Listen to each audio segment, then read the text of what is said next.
ಮೊದಲಿಗೆ special ASI N Ravi ಅವರು ಈ ದಳ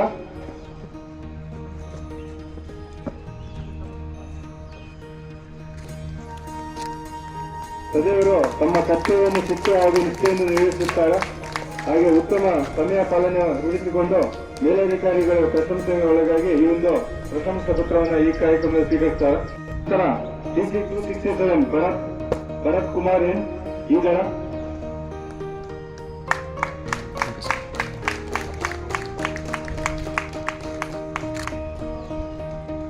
ಮಾರ್ಚ್ ಮಾಯ ಟಾಪ್ ಲೆಫ್ಟಿನೆಂಟ್ ಅಧಿಕಾರಿ ಸಿಬ್ಬಂದಿಗಳಿದ್ದಾರೆ. ಮೊದಲಿಗೆ ಸಿ ಕೃಷ್ಣಪ್ಪ ಸ್ಪೆಷಲ್ ಎಎಸ್ಐ,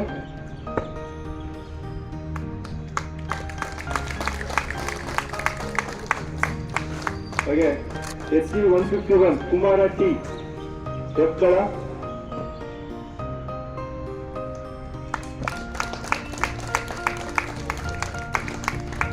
ಇದಾದ ನಂತರ DC 286 ನಿಂಗಣ್ಣ ಎಫ್ ದಳ. ಸದೈವರು 2 ತಿಂಗಳ ಕಾಪ್ ಆಫ್ ದ ಮಂತ್ ಪ್ರಶಂಸಾ ಪತ್ರಿಕೆ ಅರ್ಹರಾಗಿದ್ದು, ಹಾಗೆ ಅರ್ಹರಾದಂತಹ ಅಧಿಕಾರಿ ಸಿಬ್ಬಂದಿಗಳು ಹಾಗೆ ಪ್ರಶಂಸೆ ನೀಡಿದಂತಹ ಅಧಿಕಾರಿಗಳಿಗೆ ಹೃತ್ಪೂರ್ವಕ ವಂದನೆಗಳು. ತದನಂತರ JMI 8 kg ಯಾವುದೇ ರೀತಿಯ ತರಬೇತಿಗೆ ಒಳಪಡದ ಸ್ವಯಂಪ್ರೇರಿತರಾಗಿ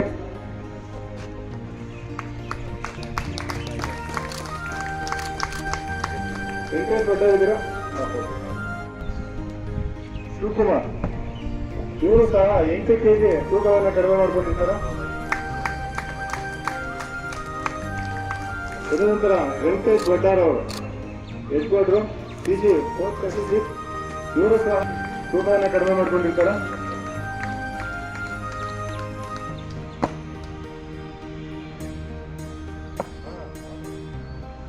ತದನಂತರ ASI ಕಾಟೆಯವರು ಕಾಟೆಯ ಏದಳ ಇವರು ತೂಕವನ್ನು ಕಡಿಮೆ ಮಾಡಿಕೊಂಡಿರ್ತಾರೆ. ಎಲ್ಲ ನಮ್ಮ ಎತ್ತರಕ್ಕೆ ಅನುಗುಣವಾಗಿ ತೂಕ ಇರುವಂತಹದ್ದು ಪೊಲೀಸ್ ಇಲಾಖೆಯಲ್ಲಿ ಪ್ರಮುಖವಾಗಿರುತ್ತೆ. ಅದೇ ರೀತಿ ಅಧಿಕ ತೂಕವನ್ನ ಕಡಿಮೆ ಮಾಡಿಕೊಂಡು ಸ್ವಯಂಪ್ರೇರಿತವಾಗಿ ಈ ದಿನ ಪ್ರಶಂಸನೆಗೆ ಪಾತ್ರರಾಗಿ ನಂತರ SC ಶಿವಕುಮಾರ್ ಅವರ ಮಗ ಕುಮಾರ್ ವಿಕಾಸ್ ಗೌಡ,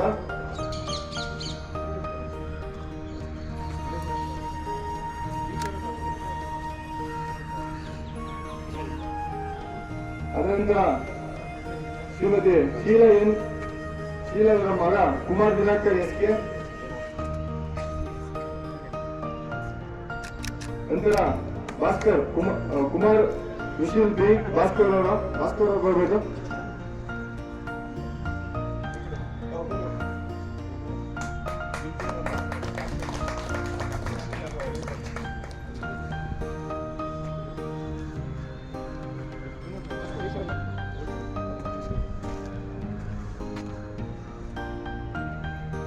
ನಲ್ಲಿ 94 ಅಂಕ ಗಳಿಸಿದ್ದು ಅವರಿಗೆ 94% ಅಂಕಗಳನ್ನು ಪಡೆದುಕೊಳ್ಳುತ್ತಾರೆ. ದೇವಬಂಡಿಯಿಂದ 25,000 ನಗದು ಬಹುಮಾನವನ್ನು ನೀಡಲಾಗುತ್ತದೆ. ಹಾಗೆ ಗೋಪಾಲ್ ಅವರ ಮಗ ಎದ್ದಳ ಕುಮಾರ್ ವಿಕಾಸ್ ಗೌಡ್ ಜಿ ಅವರು ದ್ವಿತೀಯ PUC ನಲ್ಲಿ 88% ಅಂಕವನ್ನು ಗಳಿಸಿ ಈ ದಿನ 20,000 ನಗದು ಬಹುಮಾನ ಹಾಗೆ ಸನ್ಮಾನ ಹಾಗೆ ಪ್ರಶಂಸನಾ ಪತ್ರವನ್ನು ಪಡೆಯುತ್ತಿದ್ದಾರೆ. ಹಾಗೆ ಸಹಾಯಕ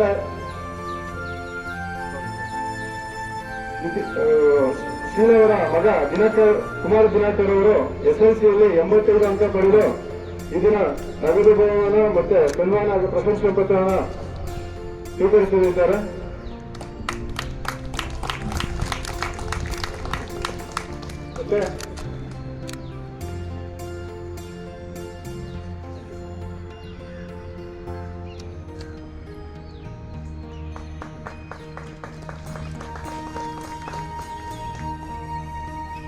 ಮತ್ತೆ ಮತ್ತೋರ್ವ ಕುಮಾರ್ ವಿಶಾಲ್ ಬಿ ಅವರು ಏನ್ ಮಕ್ಕಳ ಎಕ್ಸಾಮ್ ಕಾರಣದಿಂದ ಈ ದಿನ ತಂದೆಯವರನ್ನು ಸ್ವೀಕರಿಸ್ತಾ ಇದ್ದಾರೆ. ಭಾಸ್ಕರ್ SC 46 ಬಿ ದಳ ಇವರು ದ್ವಿತೀಯ PUC ನಲ್ಲಿ 80% ಅಂಕವನ್ನು ಪಡೆದು ಈ ದಿನ 25,000 ನಗದು ಬಹುಮಾನ ಹಾಗೆ ಸನ್ಮಾನ ಹಾಗೆ ಪ್ರಶಂಸನಾ ಪತ್ರವನ್ನು ಮಗಳ ಪರವಾಗಿ ಸ್ವೀಕರಿಸ್ತಾ ಇದ್ದಾರೆ. ಕಡೆಯ ಎಲ್ಲ ಅಧಿಕಾರಿ ಸಿಬ್ಬಂದಿಗಳು ತಮ್ಮ ಮಕ್ಕಳಿಗೆ ಉತ್ತಮ ಏನು ಅಂಕ ಗಳಿಸುವುದರ ಮುಖಾಂತರ ಹಾಗೆ ಈ ತರ ಪ್ರಶಂಸನಾ ಪತ್ರ ಸ್ವೀಕರಿಸುವ ತಾವೆಲ್ಲ ಮಕ್ಕಳಿಗೆ ತಿಳಿಸಬೇಕು.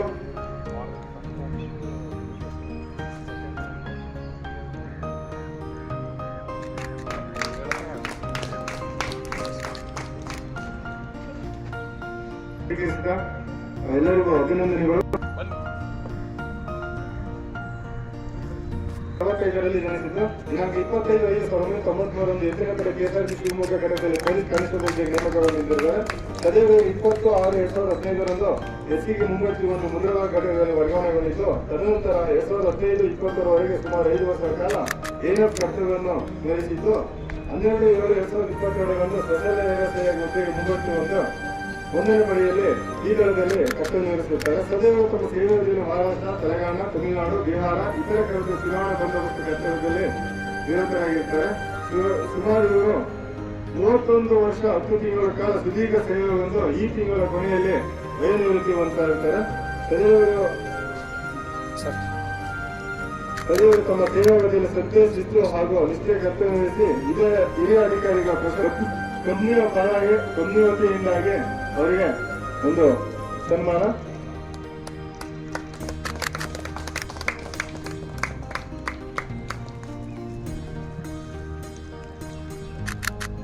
ತದನಂತರ ಶಿವಸ್ವಾಮಿ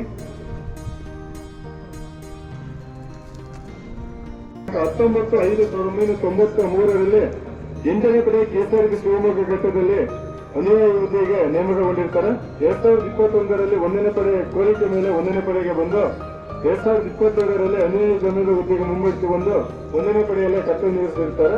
ಪ್ರಸ್ತುತ ಇವರು ಈ ದಳದಲ್ಲಿ ಕರ್ತವ್ಯ ನಿರ್ವಹಿಸಿದ್ದು ಹಾಗೆ ಅಧಿಕಾರಿ ತರಬೇತಿ ಮತ್ತು ಸಂಶೋಧನೆ ಸಂಸ್ಥೆ ಹಾಗೂ ಡಿಜಿಪಿಯವರ ಗಾರ್ಡನ್ ಕರ್ತವ್ಯ ನಿರ್ವಹಿಸಿರ್ತಾರೆ. ಸದೈವ ಒಟ್ಟು 26 ವರ್ಷಗಳ ಕಾಲ ಸುದೀರ್ಘ ಸೇವೆಯನ್ನು ಈ ತಿಂಗಳ ಕೊನೆಯಲ್ಲೇ ವಯೋನಿವೃತ್ತಿಯನ್ನು ಹೊಂದಲಿದ್ದಾರೆ.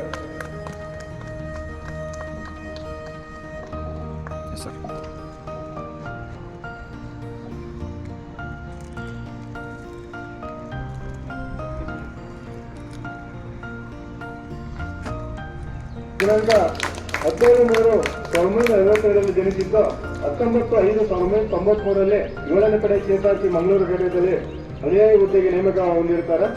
ನಂತರ 2017ರಲ್ಲಿ ಜಮೀನು ಹುದ್ದೆಗೆ ಮುಂಬಡ್ತಿ ಹೊಂದಿದ್ದು ನಂತರ 1ನೇ ಪಡೆ ಕೋರಿಕೆ ವರ್ಗಾವಣೆಯಾಗಿ ಬಂದು ಪ್ರಸ್ತುತ ಎಸ್ದಳದಲ್ಲಿ ಸಾಮಾನ್ಯ ಕರ್ತವ್ಯ ನಿರ್ವಹಿಸಿರುತ್ತಾರೆ. ಸದೈವರು ಅಸ್ಸಾಂ ಮತ್ತು ಇತರ ರಾಜ್ಯಗಳ ಚುನಾವಣಾ ಕರ್ತವ್ಯ ಕೂಡ ಭಾಗವಹಿಸಿ ಸುದೀರ್ಘ 32 ವರ್ಷಗಳ ಕಾಲ ಸೇವೆಯನ್ನು ಕರ್ನಾಟಕ ರಾಜ್ಯ ಮೀಸಲು ಪೊಲೀಸ್ ಅಲ್ಲಿ ಸೇವೆ ಸಲ್ಲಿಸಿ ಈ ತಿಂಗಳ ಕೊನೆಯಲ್ಲಿ ವಯೋನಿವೃತ್ತಿ ಹೊಂದಿರುತ್ತಾರೆ. ಸದೈವರು ತಮ್ಮ ಸೇವಾವಧಿಯಲ್ಲಿ ಶ್ರದ್ಧೆ, ಶಿಸ್ತು ಹಾಗೂ ನಿಷ್ಠೆಯಿಂದ